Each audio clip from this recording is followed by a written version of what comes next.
Dear listener, before the story begins, I ask you to subscribe to my channel. This is the best motivation at the start. And we are starting. In contemporary times, infidelity is not unusual. I personally faced it 12 years ago. There is a specific line that, once crossed, allows you to observe from a higher perspective.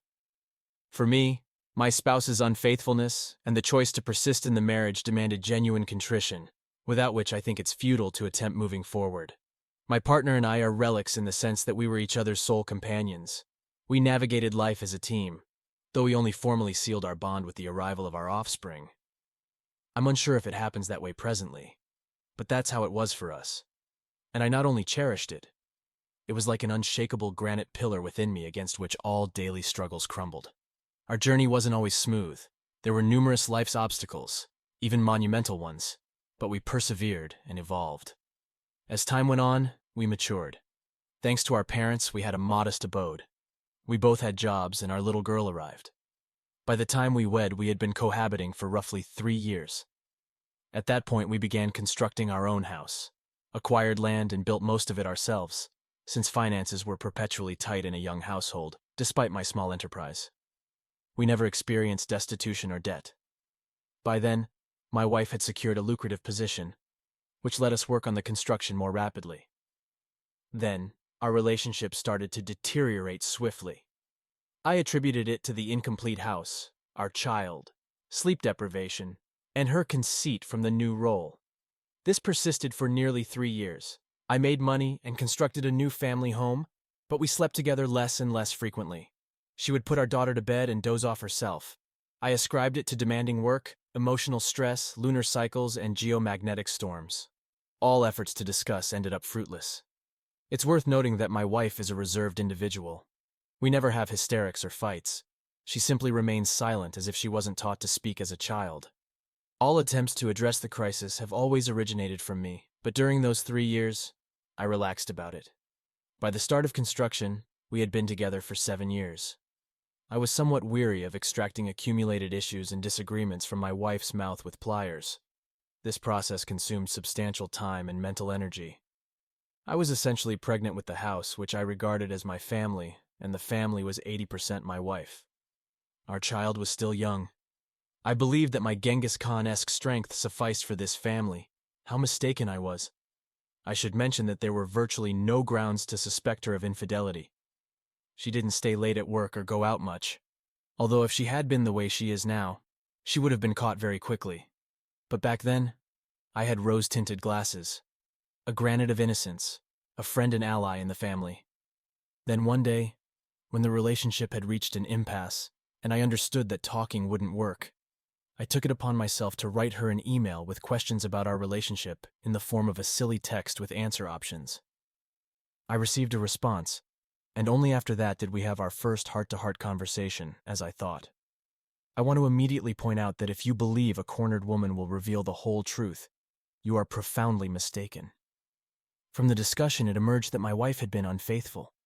To say it was a shock is an understatement. It still pains me greatly, even though it's been 12 years. Pulse in the chest down to the heels and all the other delights.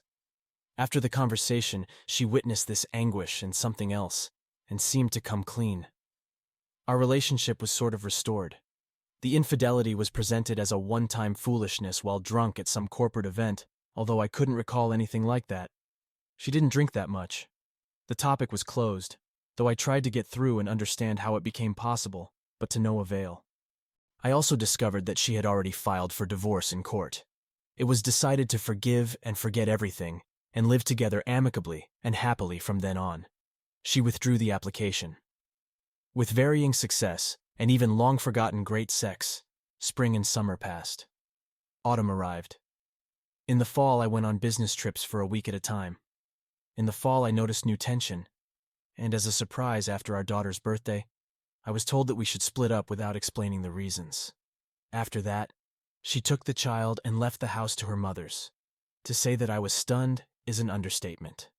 The next day, I went to my mother-in-law's, as I thought, to talk frankly with her. I took my daughter and went to the zoo. I also invited my wife there to talk.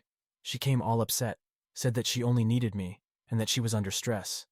I couldn't get anything more intelligible. We went home, lived together amicably and happily for a week, and then I had to leave for a couple of weeks on a business trip. While I was traveling, we communicated quite normally via the internet, you know. She missed me and was waiting. I noticed that I didn't really want to come back soon. Work became more pleasant than such a circus at home. I returned, having missed her, and my wife was overly attentive, and the intimacy was fantastic. Frankly, it was very stressful and made me think. And then, a week or two later, some guy knocked on my ICQ, that was a messenger if you remember, to chat. I checked the IP, Western Europe. The communication was in English. It turned out that yes, I still remember. So, about nothing. The USA, California, the weather. And at the end, he gives me my home address, which is not even on the map yet. At that moment, my hair stood on end. The communication ended there. In vague doubts, I reached home, put my wife against the wall, and arranged an interrogation with passion. The interrogation continued with breaks for several weeks, and with a lot of additional lies along the way. I checked the entire browser cache on the computer, intercepted emails. Along the way, that guy supplemented me with information, sent photos, letters. I must give him his due. He didn't lie once and turned out to be a 43-year-old Belgian. She was about 30 then. They had just met online when she was sitting at home with our daughter before starting a new, well-paid job. Our daughter was about a year and a half old. There was nothing to do. She was studying English, and then such a teacher appeared. They corresponded for 6 months and scheduled a meeting in California, which is 5,000 kilometers from us. By that time, she had just started her position. I was happy for her. She told me that she was being sent on a 3-day business trip. They met, rented an apartment, had sex interspersed with sightseeing. After 3 days, she came back happy with life, filtered the photos, he later sent me the missing ones, and showed me the Golden Gate Bridge. Life went on. I didn't suspect anything because I didn't even think in that direction. I stayed with my daughter and built the house. It's good that my mother helped. The relationship gradually worsened further, but in general, it was tolerable. I attributed everything to the new job, lack of sleep, the child, and unsettledness.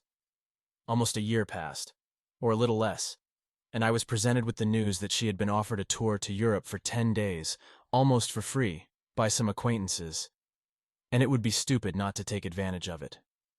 I expressed my discontent, said that it was unclear to me, but my wife ignored it and left. I stayed with the child and the construction. I am grateful to my mother for her help. In fact, my wife went to the same man in Belgium. She returned and made a scene right at the airport that I didn't meet her in the right place, even though I had been waiting for her there for 3 hours. The flight was late. It would have been worth thinking about the fact that during the entire trip, there was not a single SMS. It wasn't just a wake-up call, but a bell. But again, I didn't notice. The relationship continued to deteriorate catastrophically. None of my attempts to have a conversation were successful until I wrote that ill-fated test for my wife. After it, there was a kind of frank conversation in which lies were told. In the next 6 months, these lies were partially clarified and expanded. In fact, at the time of sending my ill-fated test to my wife, preparations were underway for a divorce and the removal of the child abroad without my consent. Preparation of a stash, property. She even changed her last name back to her maiden name and filed for divorce. The overseas prince was supposedly getting divorced at that time. In fact, it later turned out that his wife had left him because he had worn her out. Now I think, what would have happened if I hadn't written that email, or if the conversation hadn't happened? Maybe I ruined my wife's happiness with the Belgian prince. But then I would have lost my daughter forever. Losing my wife at that time would have been more of a blessing if I had known everything right away. It would have been hard, but it would have been all logical and understandable. I think there are many such cases, but fate decreed otherwise.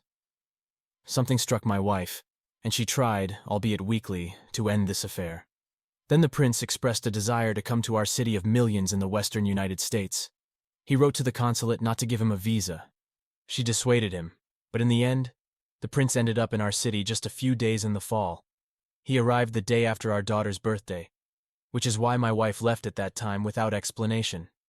But something went wrong with my wife, which is a mystery to me to this day, by the way. As a result, my wife's parents hid the prince at their vacation home until I left for a business trip. As it turned out later, my mother-in-law had been aware of the events for quite a while. She had her own correspondence with the prince. He later forwarded me some of the most soulful text messages addressed to me, with wishes to remain on the track. Once the prince came to our house and almost got burned. I left. The prince was being pampered. They took him to local attractions, the theater, and a picnic. My wife said she wouldn't go with him. I bought him a ticket with my own money and sent him to the capital. Having calmed down, she began to wait for me from the business trip. After his contact with me on ICQ and the conversation with my wife, I remember the next month as if in a fog.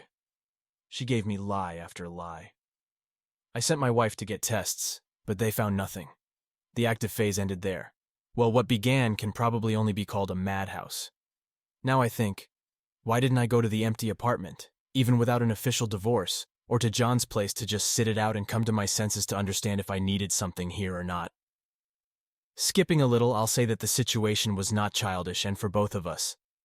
I don't know what should happen to a woman to do this and then try to turn everything back. In fact, in a couple of weeks, she gained 10 kilograms. Over the next 6 months, she lost the job she had been striving for half her life. And not because the prince sent intimate photos there, but because, in fact, there were blunders after blunders. I sawed for several weeks. 12 years have passed since then. We have had 2 more daughters born and growing. In total, there are 3 of them. Unfortunately, my wife lost 1 child. I'll write more about the conclusions. We also bought a house in the village, and the family often lives there together. Everyday blunders happen but get resolved. Sex with my wife has become just a fairy tale. There wasn't even anything like that in our youth. Immediately after what happened, several axioms were established for her. She no longer has any rights over me in terms of my relationships with anyone. Any reason, even a hint of cheating or skiing, automatically leads to a breakup. Second, my mother-in-law is no longer allowed in our house, but she can sometimes communicate with her granddaughter on her own territory. 7 years later, my mother-in-law left this world. My wife considers herself guilty of her death, the death of our unborn child, and an abortion in her youth when we were green and she got pregnant. She was terribly afraid of her mother and had an abortion, and I didn't stop her. This guilt complex, plus infidelity, lowered her self-esteem below the baseboard. I see that it's starting to destroy her, and for the most part, it's not me who instilled this in her. Somehow she realized all this herself, and I'm not going to do anything about it. Dear friends, I would be very interested to hear your opinion about this story in the comments. I really enjoy communicating with you. A like and a subscription are the best gratitude for our work. See you soon.